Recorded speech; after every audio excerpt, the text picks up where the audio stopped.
ఏ రోజుకి ఆ రోజు టిఫిన్ ఏం చేయాలి, ఈరోజు ఏం చేయాలి, రేపు ఏం చేయాలని మనం లెక్కలేసుకుంటూ ఉంటాం కదా. అలా కాకుండా ఈ విధంగా ముందుగానే ప్రిపరేషన్ చేసుకోండి. వారానికి సరిపడా టిఫిన్ మొత్తం మనకి రెడీగా ఎప్పటికప్పుడు రెడీగా ఉన్నట్టే. చుట్టాలు వచ్చినా సరే, ఎవరైనా గెస్టులు వచ్చినా సరే అప్పటికప్పుడు టిఫిన్స్ రెడీగా చేసుకోవచ్చు. చూడండి, నేను ఇక్కడ పిండ్లన్నీ రెడీగా పెట్టుకున్నాను.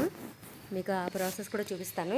ఈ విధంగా రోజులో వారంలో ఒక్కరోజు మాత్రం ఒక గంట పని చేస్తే చాలు, మనకు వారం అంతా ఫ్రీగా ఉంటుంది. టిఫిన్ కోసం తడుముకునే పనే ఉండదు. ఇడ్లీ, దోశ, గారె, పెరుగు వడ, లేదంటే పాకం వడ, ఆవిరి కుడుములు, ఇలా అన్ని టిఫిన్స్ని ఎప్పుడు కావాలంటే అప్పుడు ప్రిపేర్ చేసుకోవచ్చు. మనకి ఎలాగో ఇప్పుడు ఫ్రిడ్జ్లో పెట్టుకునే ఆపర్చునిటీ కూడా ఒకటి ఉంది కదా. సో దాన్ని యూజ్ చేసుకొని ముందుగానే పిండిలు రెడీ చేసి పెట్టుకోండి. దీనికోసం పప్పులు నానబెట్టుకోండి ముందుగా. చూడండి, నేను గార్లికి పప్పు నానబెట్టుకున్నాను. ఒక 2 గిద్దలు పప్పు నానబెట్టుకొని ఈ విధంగా గ్రైండర్లో వేసుకొని పిండి చేసుకుంటున్నాను. అయితే గార్లి పిండి కొంచెం గట్టిగానే ఉండాలి, మరి మెత్తగా రుబ్బుకోకూడదు. మిక్సీలో అయినా సరే, గ్రైండర్ లేకపోయినా ఇట్లాంటి మిక్సీలో అయినా సరే మీరు చేసుకోవచ్చు పిండిని. ఇలాంటి ఒక చిన్న గ్రైండర్ తెచ్చిపెట్టుకోండి. ఇది కూడా కాస్ట్ కూడా ఎంతో ఉండదు, చాలా తక్కువలోనే వచ్చేస్తుంది. కానీ టిఫిన్స్ చాలా బాగుంటాయి ఈ గ్రైండర్లో రుబ్బుకున్న పిండి మిక్సీలో కంటే. ఈ గ్రైండర్ని మా పెళ్ళైన కొత్తలో కొన్నాము. ఇప్పటికీ 15 ఏళ్ళు అవుతుంది. అయినా ఒక్కసారి కూడా రిపేర్ రాలేదు. ఒకసారి కండెన్సర్ ఒకటి పోతే ఒకసారి మావారే వేసారు. సో తెచ్చిపెట్టుకోండి ఇలాంటివి ప్రొడక్ట్స్. ఇంట్లోనే హోమ్ ఫుడ్ తయారు చేసి పెట్టాలి ఇంట్లో వాళ్ళందరికీ అనుకునే వాళ్ళందరికీ చాలా బాగా యూజ్ అయ్యేవి ఇవి. గార్లి పిండి వేసుకున్నాను, ఆవిరి కుడుము పిండి వేసుకుంటున్నాను. సరే, ఆవిరి కుడుముకి 2 గ్లాసుల పప్పు నానబెట్టుకొని దానిలో కొంచెం మెంతులు, ఒక 2 స్పూన్ల బియ్యం వేసుకొని పప్పు నానబెట్టుకొని ఇలా గ్రైండర్ చేసుకోవచ్చు. ఇది కూడా ఈ ఆవిరి కుడుము అనేది కూడా చాలా బలమైన ఆహారం కదండి. ఈలోపు మా వాడు వచ్చి పాడు.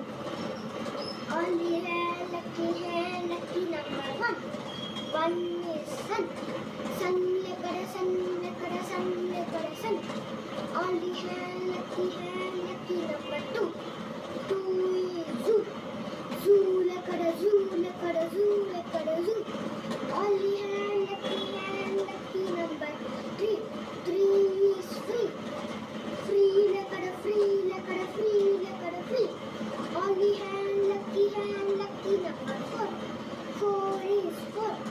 4 lekada 4. Only hand lucky numbers 5. 5 is high. High lekada high. Only hand lucky number 6. 6 lekada 6. Only hand lucky number 7.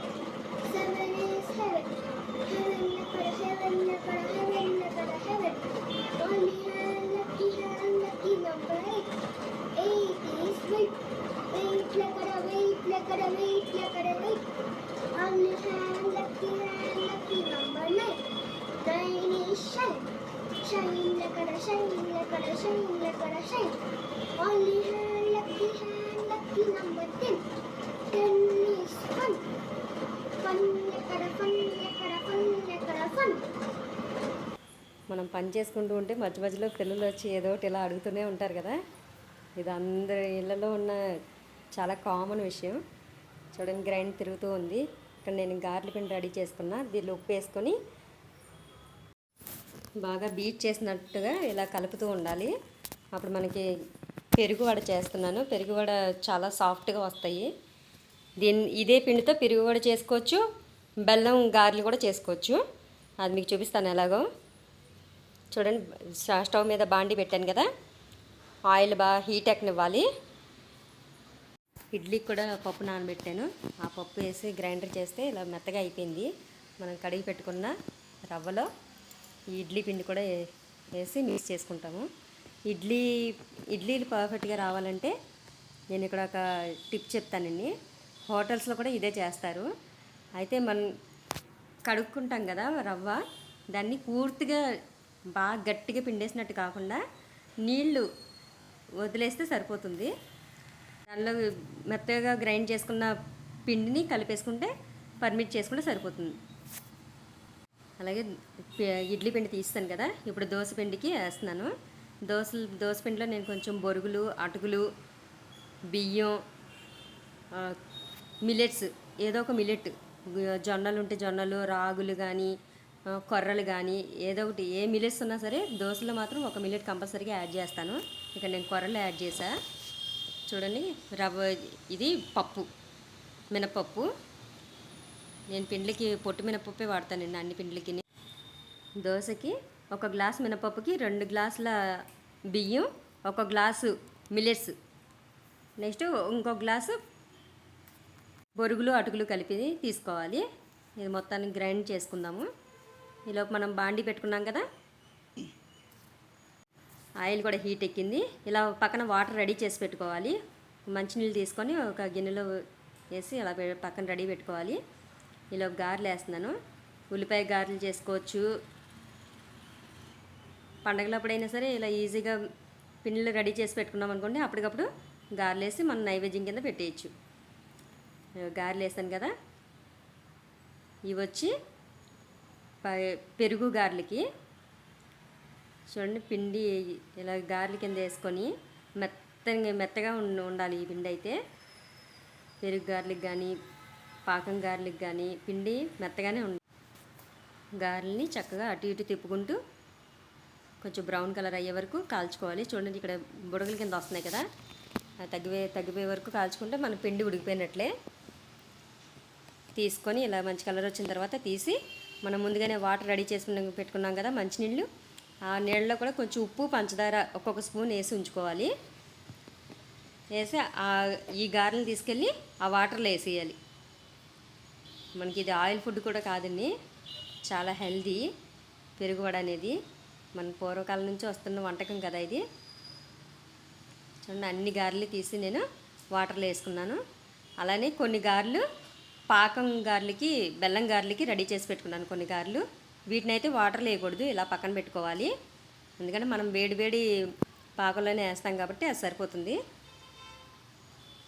పెరుగు వడకి మనం నీళ్ళలో వేసి పెట్టుకున్నాం కదా గారెలు, వాటిని కొంచెం పిండుకొని లైట్గా స్క్వీజ్ చేసినట్టుగా 2 చేతులతో పిండుకోండి, ఒత్తినట్టుగా పిండుకొని ఇలా పక్కన పెట్టుకోవాలి.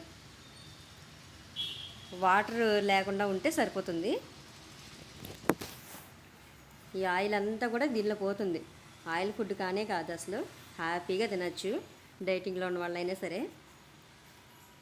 చూసారా, గారెలు పక్కన పెట్టుకున్నాక పిండి, ఈలోపు ఈ దోశ బ్యాటర్ వేసుకున్నాం కదా, అది కూడా మెత్తగా అయిపోయింది.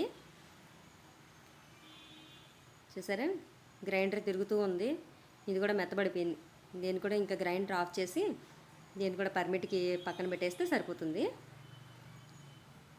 ఇలా ఇంట్లోనే ఈజీగా ఒకేసారి 1 గంట పని అంతే తయారు చేసి పక్కన పెట్టుకోండి. వారం అంతా టిఫిన్స్కి అసలు ఇబ్బంది పడకుండా ఉండొచ్చు. స్టవ్ మీద ఒక బాండి పెట్టుకొని దానిలో ఆయిల్ వేసుకొని, ఆయిల్లో తాలింపు దినుసులు, కొంచెం జీలకర్ర, అలాగే ఎండుమిర్చి ఇవన్నీ వేసుకొని తాలింపు వేసుకోవాలి. దీనికి కొంచెం ఆవాలు చిటపట్లాడే వరకు వేయించాలి. చూడండి, ఎండుమిర్చి కూడా వేస్తున్నాను. కారం మన ఇంట్లో వాళ్ళు ఎంత కారం అయితే తింటారో అంత ఎండుమిర్చి వేసుకోవచ్చు. అలాగే కొంచెం కరివేపాకు. ఈ తాలింపు రెడీ చేసి పెట్టుకుని ఈ అల్లాన్ని కూడా స్టవ్ ఆఫ్ చేసి అల్లాన్ని తురుము పెట్టుకోండి. ముక్కలుగా అయినా కట్ చేసి పెట్టుకోవచ్చు, చిన్న చిన్న ముక్కల కింద తీసి పక్కన పెడుతుంటారు కదా, అందుకని నేను ఇలా తురుము వేస్తుంటాను. దీనిలోనే కొంచెం పసుపు వేసి కలుపుకోండి. ఇదంతా స్టవ్ ఆపే చేసుకోండి. మరీ ఎక్కువగా వేగిపోతే దానిలో ఉన్న పోషకాలు కూడా పోతాయి. పోషకాలు పోకుండా ఉండాలంటే స్టవ్ ఆఫ్ చేసి చేసుకోవాలి. చూడండి, మనం పెరుగు వేసుకొని ఒక్కసారి మిక్స్ చేసుకొని దీనిలో కొంచెం ఉప్పు కూడా వేసుకోవాలి. ఉప్పు వేసుకొని ఒకసారి బాగా మిక్స్ చేసుకోండి. తర్వాత మనం పక్కన పెట్టుకున్నాం కదా పిండి, వాటర్లో తీసి పిండి పక్కన పెట్టుకున్న గారెలు ఉన్నాయి కదా, ఆ గారెలు తెచ్చి ఈ పెరుగులో డిప్ చేసుకోవాలి. ఒకసారి అటు ఇటు తిప్పుతూ కలుపుకున్నట్టయితే మన గారెలకి ఈ పెరుగు బాగా పట్టేస్తుంది. దీన్ని 1 పావు గంట సేపు ఇలాగే మూత పెట్టి వదిలేసామంటే చక్కని మంచి పెరుగు వడ, సాఫ్ట్గా జ్యూసీగా ఉండే పెరుగు వడ రెడీ అయిపోతుంది. పెరుగు వడ చేయడం చాలా కష్టమని చాలామంది అనుకుంటూ ఉంటారు. కానీ తాలింపు వేసుకొని పెరుగు కలుపుకొని కొంచెం పసుపు ఉప్పు వేసుకొని ఇలా గారెలు కనుక రెడీ చేసి పెట్టుకుని దీంట్లోనే వేసుకున్నామంటే చాలా ఈజీగా రెడీ అయిపోతాయి. చేయడం కూడా పెద్ద ప్రాసెస్ ఏం కాదు, ఇంట్లోనే చాలా అప్పటికప్పుడు తేలిగ్గా చేసుకోవచ్చు పిండి రెడీగా ఉంటే. అందుకే ముందుగానే పిండిలు రెడీ చేసి పెట్టుకోండి, ఇది చాలా మంచి అలవాటు. వారంలో ఒక్కరోజు ఒక గంట పని అంతే కదా. చూడండి మా వాడు పెరుగు వడ తింటున్నాడు. చాలా మా ఇంట్లో అందరికీ పెరుగు గారెలు అంటే చాలా ఇష్టం. అలాగే అమ్మ కొంచెం పాకం గారెలు కూడా కావాలమ్మా అని అడిగితే సరే చేస్తానని చెప్పి బెల్లాన్ని ఇలా కరిగించుకున్నాను నేను. కరిగించుకుని ఇంకొక 5 మినిట్స్ కొంచెం ఉడకనివ్వాలి. ఇది కొంచెం చిక్కబడినట్టుగా అవ్వాలి, మరీ చిక్కగా కాదు, కొంచెం తీగ పాకం వచ్చే వరకు. అట్లా అయినట్టయితే స్టవ్ ఆఫ్ చేసుకొని ఆ వేడి పాకంలోనే మనం పక్కన పెట్టుకున్నాం కదా కొన్ని గారెలు చేసి, ఆ గారెలు తెచ్చి ఈ పాకంలో వేసి ఒక్కసారి కలుపుకొని వీటిని కూడా మూత పెట్టి ఒక్క 15 నిమిషాలు అలా వదిలేసేయండి. ఈ జ్యూస్ మొత్తం వీటికి పట్టుకొని చాలా టేస్టీగా ఉంటాయి పాకం గారెలు. ఈ పాకం గారెలు ఒకసారి ట్రై చేయండి. ప్రసాదం పెట్టాలనుకున్నప్పుడు కూడా ఈ పాకం గారెలు చేసేసుకుని ఇట్లా పక్కన పెట్టుకొని మనం హ్యాపీగా నైవేద్యం చేసేయచ్చు. చూసారా పాకం వడ రెడీ అయిపోయింది. ఈ పాకం గారెలు చేయడం కూడా చాలా తేలికండి. బెల్లాన్ని కరిగించుకొని ఇట్లా దాంట్లో డిప్ చేసి పెట్టుకుంటే సరిపోతుంది. ఇప్పుడు వీటిని సర్వ్ చేసుకుందాము. Juicy and sweet recipe. Sweet అంటే ఎవరికి ఇష్టం ఉండదండి, అందరికీ ఇష్టమే కదా. పిల్లలు అయితే మరీ ఇష్టంగా తింటారు స్వీట్. మా ఇంట్లో అందరూ చాలా ఇష్టంగా తినేటువంటి ఈ బెల్లం గారెలు మీరు చేసుకోండి, ఎంజాయ్ చేయండి. విత్ జ్యూస్ పాకాన్ని కూడా పైనుంచి వేసుకోండి. చూడడానికి కూడా టెక్స్చర్ కూడా చాలా బాగుంటుంది. తినడానికే కాదు, కళ్ళకు కూడా బాగుండాలి కదా తినేది ఏదైనా. చూడండి ఇలా సర్వ్ చేసి ఇవ్వండి. పిల్లలు కూడా చాలా ఇష్టంగా తినేస్తారు, పిల్లలు పెద్దలు అందరూ కూడా. మన టేస్టీ బెల్లం గారెలు రెడీ. నెక్స్ట్ వచ్చి ఆవిరికుడిని తయారు చేసుకుందాం. ఆవిరికుడి పిండి రెడీ చేసుకున్నాం కదా, కావాల్సినంత పిండి తీసుకొని దానిలో ఉప్పు కలుపుకొని ఒక గిన్నె పెట్టుకుని స్టవ్ మీద దానిలో నీళ్లు పోసుకొని పైన ఇంకో గిన్నె పెట్టుకొని దాంట్లో ఒక క్లాత్ వేసుకోండి, తడి క్లాత్ తడిపి పెట్టుకోవాలి. క్లాత్ని పిండి వేసుకోవాలి, దాని మీద పిండి వేసుకుని ఇలా క్లోజ్ చేసుకుని లిడ్ క్లోజ్ చేసుకున్నట్టయితే ఇది ఒక 5 మినిట్స్లో ఉడికిపోతుంది. సిమ్లో పెట్టి ఉడికించుకోండి, బాగా చక్కగా ఉడికిపోతుంది. చాలా బలమైన ఆహారం ఆవిరికుడి అనేది, ఎవరైనా సరే తినగలిగేది. నెక్స్ట్ ఇడ్లీ బ్యాటర్ రెడీ చేసినాం కదా, దానిలో కూడా కొంచెం ఉప్పు కలుపుకొని కావాల్సినంత పిండి తీసుకొని మనం ఇడ్లీలు పెట్టుకొని సర్వ్ చేసుకోవచ్చు. ఇడ్లీలు కూడా చాలా సాఫ్ట్గా వస్తాయి, చూసారు కదా ఇక్కడ. అలానే కావాల్సినప్పుడు దోశ కూడా ఇలా రెడీ చేసుకోండి. ఈ వీడియో నచ్చితే లైక్ చేయండి, షేర్ చేయండి, ఎవరికైనా ఉపయోగపడుతుందేమో. నా ఛానల్ సబ్స్క్రైబ్ చేసుకొని థ్యాంక్ యూ ఫర్ వాచింగ్.